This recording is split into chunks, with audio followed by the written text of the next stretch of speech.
Уважаемые участники конференции. Dear conference participants,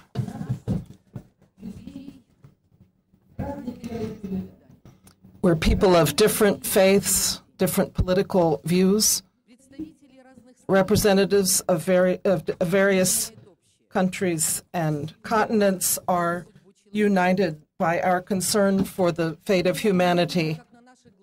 We can see before our very eyes the destruction of the very foundations of human existence, namely the world economy.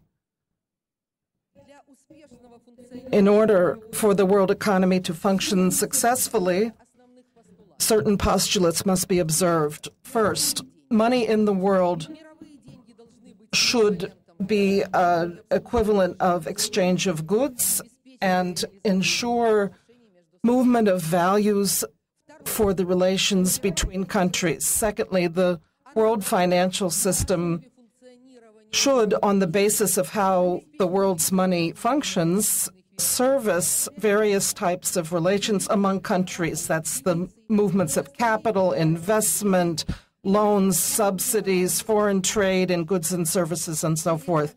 These relations should promote, first of all, the modernization of existing and creation of new productive capacities.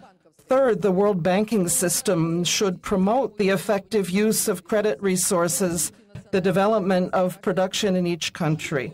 Fourth, world trade should promote an effective, efficient world division of labor and mutually beneficial exchange of goods between countries. The catastrophic deepening of the world crisis is linked with the distortion of these fundamental functions in all categories. First of all, since 1944, the U.S. dollar began to serve as the world currency. From 1971, it lost its backing by real products or even gold, and ceased to be a real measure of value of goods and services. The printing of dollars is fully in the hands of the Fed, which is a private organization, and the world community has no control over it. As a result, you have these dollar pyramids, which inevitably collapse, pulling the world economy down with them. Second, we now have the world financial system, which has led to a huge market in fictitious capacities. You have multi-billion-dollar flows, which determine the rise and fall of prices on the markets, and this can destroy not only entire industries, but entire countries. Then you have financial war launched against countries and governments that don't go along. You have offshore zones in which trillions of dollars of capital from different countries has gone for tax evasion purposes, providing the national economies of sources of growth. Lending by the IMF is done with strict conditionalities and simply puts them deeper in debt. Third, the world banking system has turned into one big criminal corporation which drains the blood out of the real sector of the economy, paralyzing the activity of governments, robbing the populations of countries in the name of supercapitals for those who own bank capital. Banking and commercial secret has become a bastion of the defense of such activities. It's regularly payment of astronomical bonuses, no control over banking activity. Quadrillions of dollars of derivatives are like a boa constrictor on the world economy, leading it to collapse. Finally, we have the existing system of world trade, which is called free trade, liberalization. In fact, all it does is open up the markets of countries of the second and third world to be grabbed by transnational corporations, their raw materials seized, by the leading countries, and this leads to the bankruptcy of national economies and the growth of social problems. The destruction of the foundations of the world economy inevitably leads to a crisis thereof, to chaos, to instability, wars, epidemics, catastrophes, mass deaths of the population, liquidation of national economies and national sovereignty. The destruction, annihilation of national economies is an inevitable part of the process of globalization to establish a new global world order. The mechanisms are the IMF, the WTO, the World Bank, and the EBRD.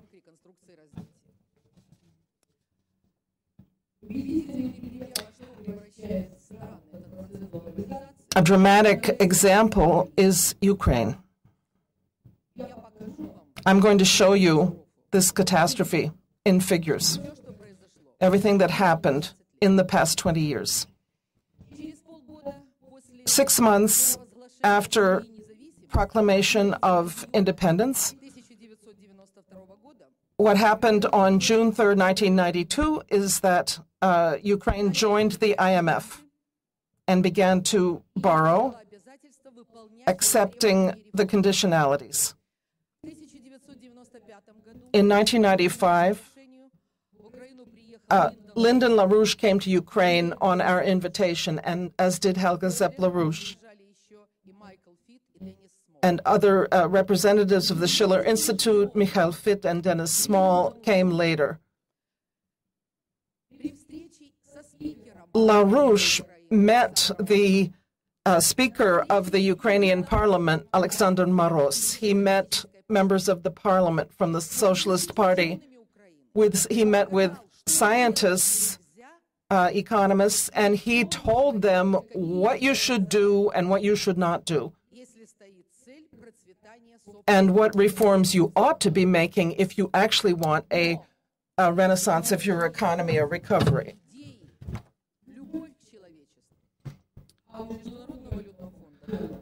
LaRouche exudes love for humanity, whereas the IMF, however, came in with dollars and bought off politicians, officials, members of parliament. And therefore, instead of listening to LaRouche, Ukraine started doing everything the IMF told them to do. Deregulation, privatization, so-called macroeconomic stabilization. What is deregulation?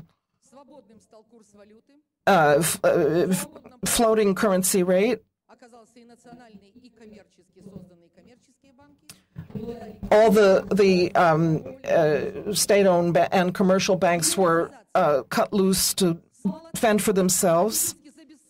And then there was privatization, putting on the auction block for peanuts really the whole economy, the agricultural collective farms, the industry, and so forth. On macroeconomic terms, Ukraine went to a cheap labor model, reduction of social benefits, and elimination of subsidies for housing and utilities. In 2008, Ukraine joined the WTO and the results were similar, starting with the destruction of material production, physical production in Ukraine. We can see in graph 1 how the GDP since 1991 to 2012, in that 2 decades, how the GDP changed and how physical output changed. I'll say something about GDP in a minute, but look at the second column, which is electricity production. It fell by 35%. Production of rolled steel fell by more than a half.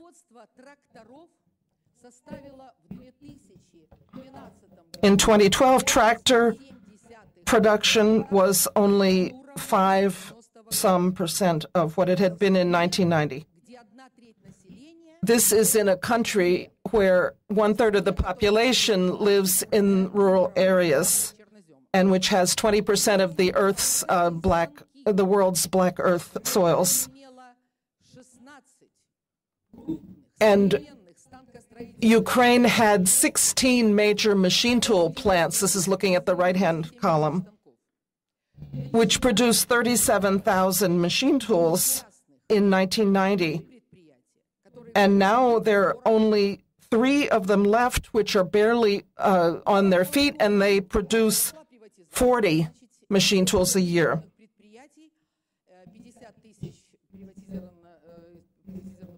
So we had 50,000 companies privatized, and 49% of them have basically ceased to exist. They shut down.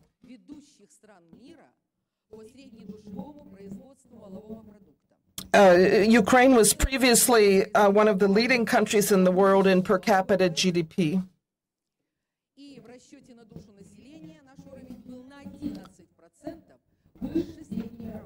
We were 11% higher than the world average per capita GDP. But our GDP fell by 1/3, and by 2012 was only 2/3 of the 1990 level. Per capita, we are 40% below the world average. We're lower than Namibia. And so that's what we had with physical output.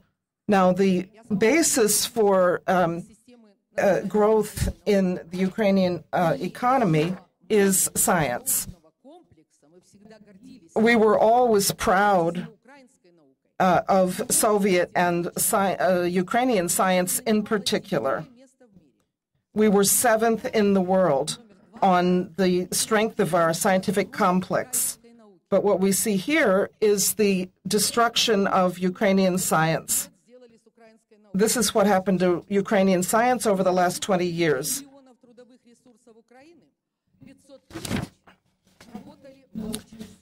We had 50,000 people working in science, and 500,000 people.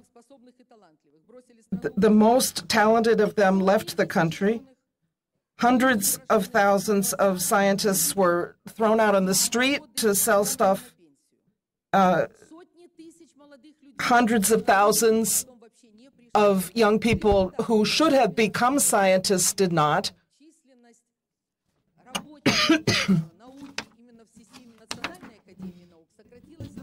There you're seeing the cut by 50% of the people working in the National Academy of Sciences system. The second bar is the number of sciences overall. It's at just over 1/3 of what it was.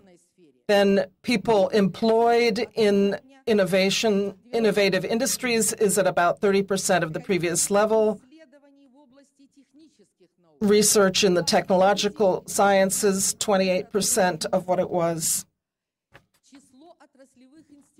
And the number of industry-related research institutes is only 9.5% of what it was previously. And then this is the putting into action of new technologies. This is occurring at a rate of only 7.6% of the rate it was happening in 1990.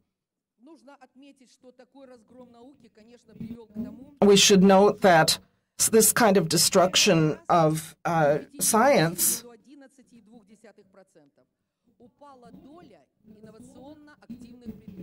means that only the rate of companies engaging in innovative research is only 20% of what it was. This is a scandal, a shame for Ukraine.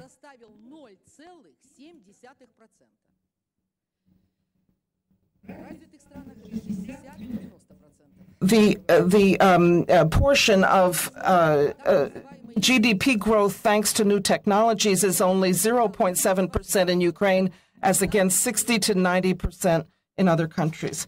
During the years of its independence, Ukraine has lost 12 million jobs. The ILO says that our unemployment is around 10%, but this doesn't show the whole picture. This is just the tip of the iceberg. It's actually much higher. What Ukraine did obtain during these years is foreign debt. When the Soviet Union collapsed,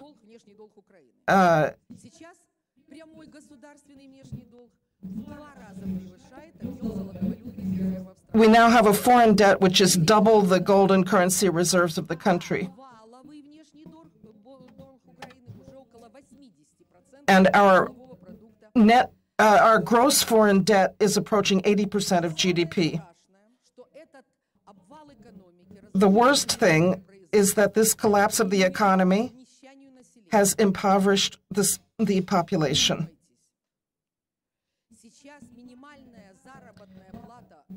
The minimum wage in Ukraine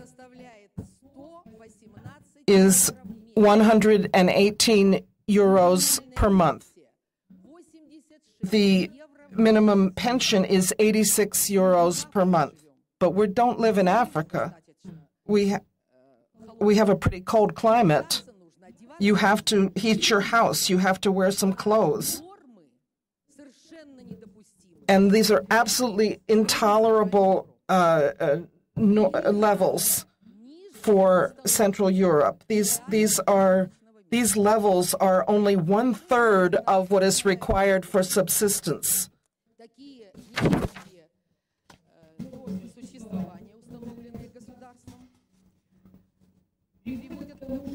The low level set for the minimum wages leads to the direct deaths of the population and the degradation of our natural resources.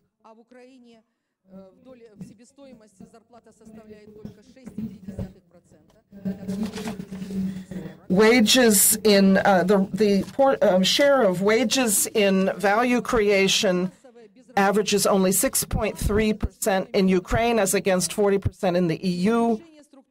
80% of the population lives below the poverty line. We have increased drug addiction, increased alcohol consumption, super exploitation of workers, psychological effects, crime, the environment.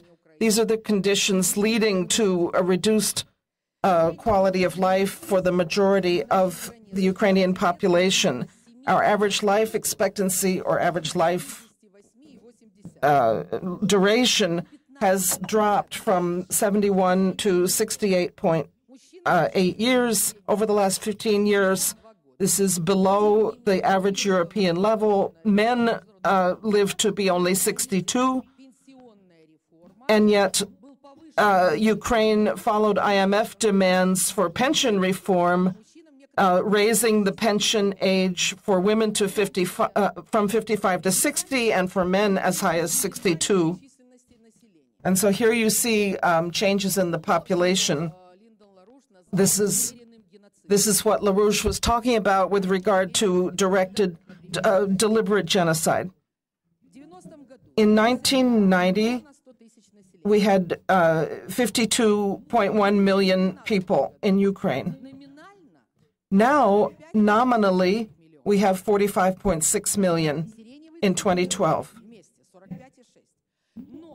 But in addition, 7 million left and are living abroad for economic reasons, so they're not in Ukraine. They went to Russia to get work. They couldn't get work in Ukraine. And this is why Ukraine today leads the world in juvenile drug addiction and alcoholism. So we had 52 million people. Nominally, we have 45.6. In reality, we have 39 million people. During the Great Patriotic War, World War II, Ukraine lost 5.5 million people killed and 2 million taken to forced labor in Germany. We lost 7.5 million people during the war, but during these 20 years of reform, we have lost 6.5 million dead and 7 million departed, almost 14 million people. Thus, nearly twice the number of losses during the war. In the white segment is an extrapolation of what the population of Ukraine would have been if there hadn't been this massive destruction. If we'd had a little bit of slow growth such as we had, and full employment, and free education, and free medicine, healthcare,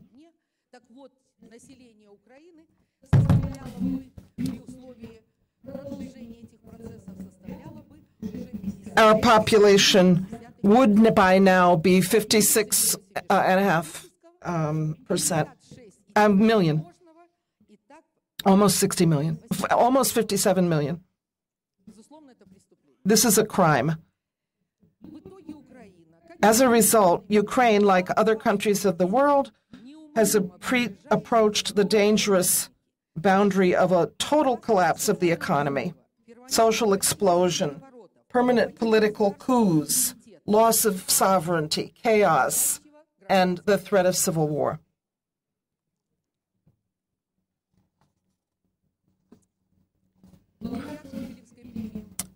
Joseph Stiglitz, the Nobel Prize winner, in February of this year,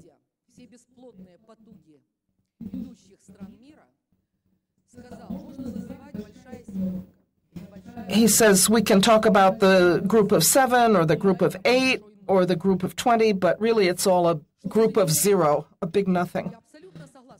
I agree with that. The leading countries of the world have shown themselves totally incapable of proposing prescriptions to save humanity. And we see the shuttering of the world economy, and we see the misanthropic nature of the British economic model, and the inability of leading countries to protect humanity from the deaths of billions. So what must humanity do? Not rely on the humanism and altruism of the leading capitalist countries, but look for local alliances, regional integration. This attempt is driving the monstrous debt crisis, is being driven by the debt crisis of the leading economies, the EU and the USA. There's no alternative to an integration approach in the world economy today. We need only economic clusters with populations of 250, 300 million people can survive under current conditions.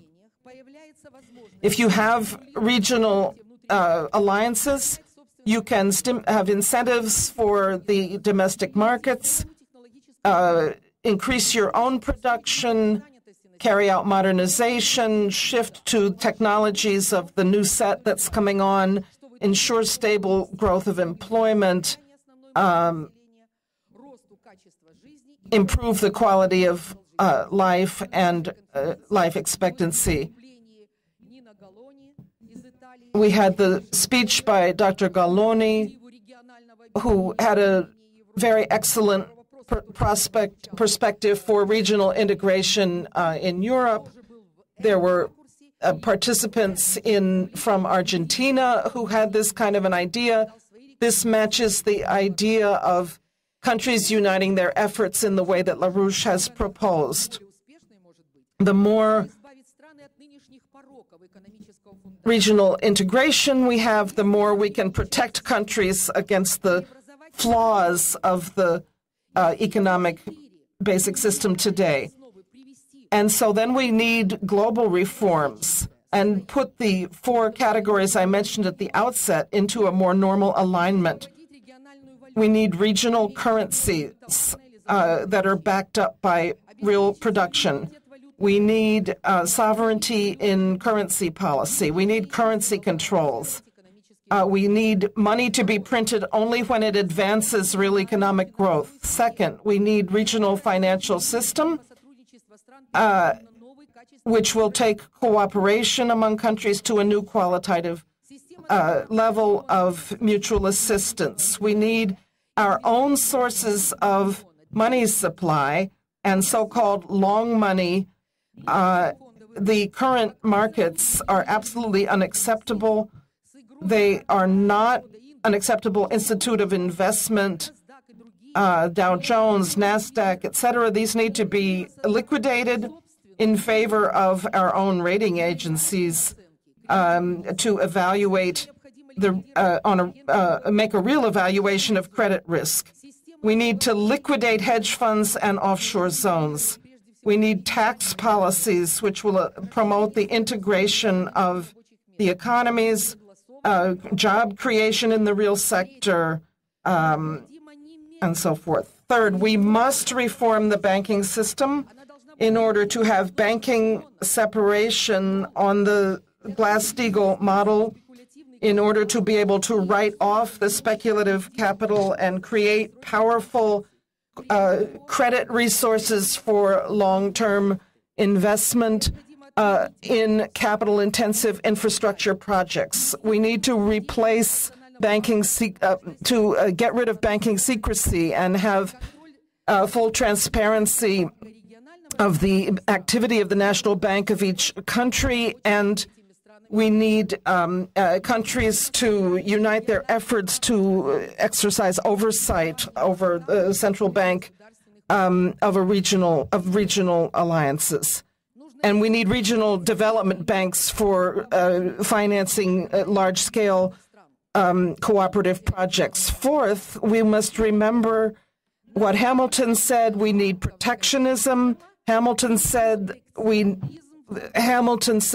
national banking system and protectionism in trade. This is how we protect the domestic market of any region, where we allow deregulation of the trades of the interregional trade only if it promotes the development of each country's industry and infrastructure.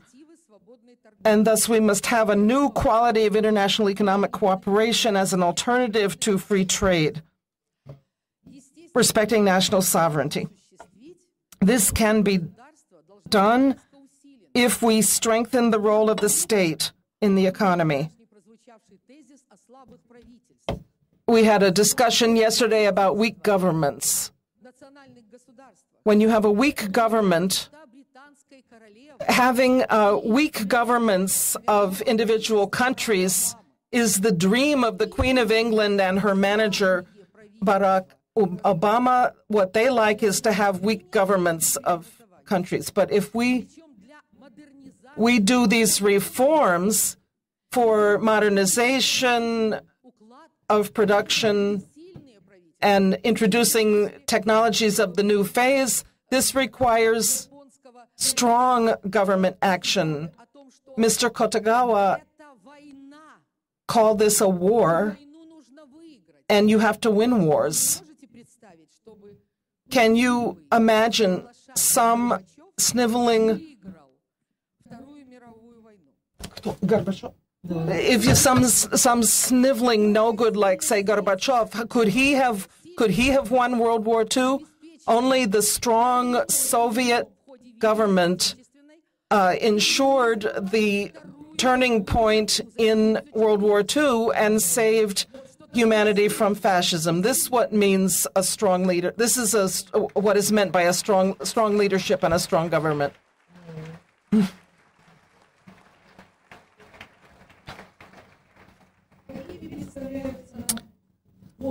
This is how I see our approaches to radical changes in the world economy through regional integration.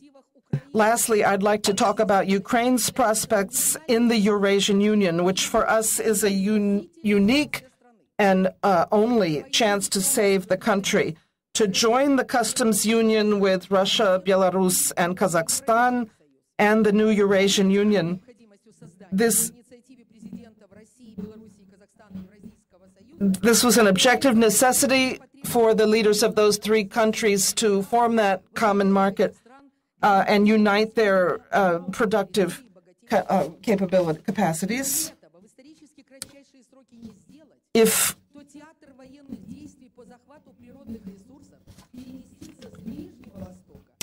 this is not done, then the global struggle for grabbing resources will shift from the Near East to the Far East and affect all of Eurasia.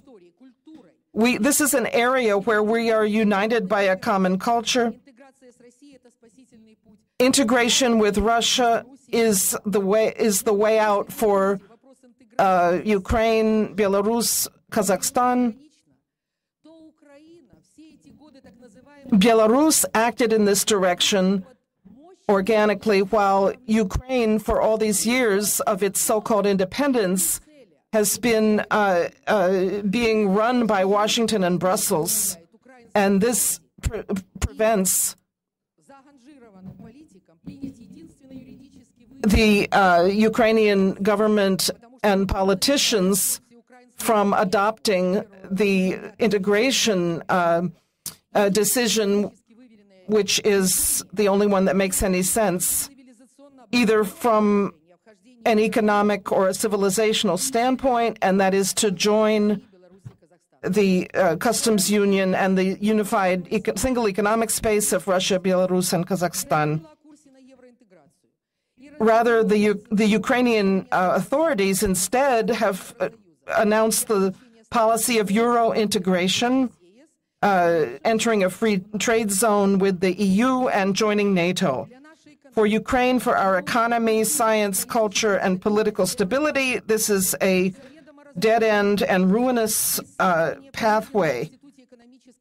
Research done by the Institute of National Forecasting of Ukraine have shown that a free trade zone with the EU will cause losses, GDP losses, to Ukraine as our domestic production is driven out of the market.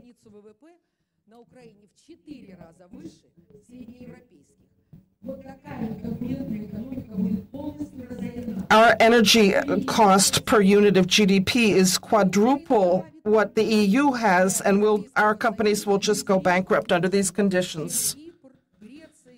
And Ukraine will get more problems from the EU, from being in the EU, than Cyprus, Greece, Spain, Italy, or Portugal have.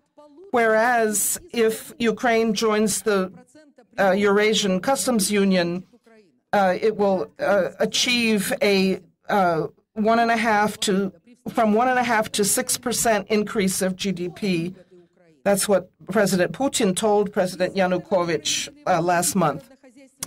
The same in the Russian Academy's Institute for National Economic Forecasting has projected that if Ukraine joins the custom union, they will gain $7 billion.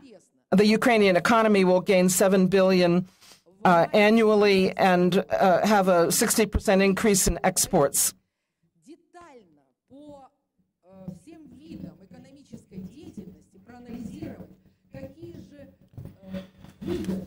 We could analyze, if I had time, sector by sector, the advantages that will accrue to Ukraine from joining the Eurasian Customs Union.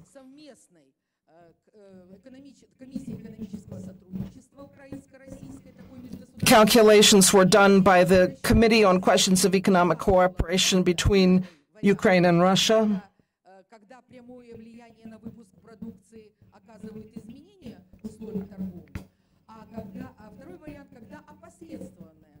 They analyzed both the direct impact and the mediated indirect impact from such cooperation.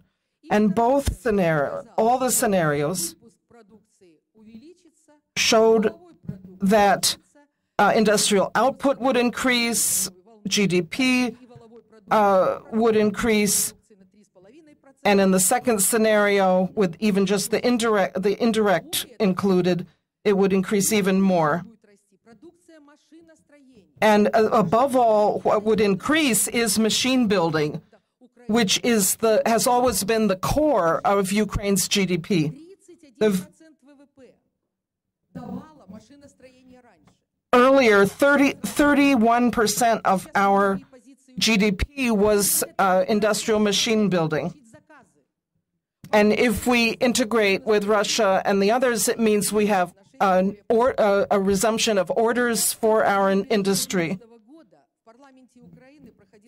In 2011, there was a conference on prospects for Eurasian integration of Ukraine, at which Sergei Glaziev, then Secretary of the Customs Union, spoke.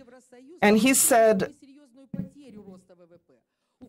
that Ukraine's aspiration to join the EU will cause serious losses in GDP growth, deterioration of the structure of the economy, and it will make Ukraine a reservoir of cheap labor, losing its economic sovereignty. Whereas, said Glaziev, if Ukraine joins the Eurasian economic space, this will be macroeconomically beneficial, add $200 billion to GDP over the next 10 years, make the Ukrainian economy more competitive.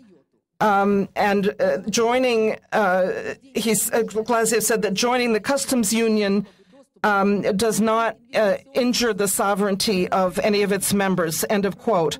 And I want to emphasize that if Ukraine joins the customs union and the Eurasian Union, it will give it access to enormous investment resources for creating large infrastructure projects.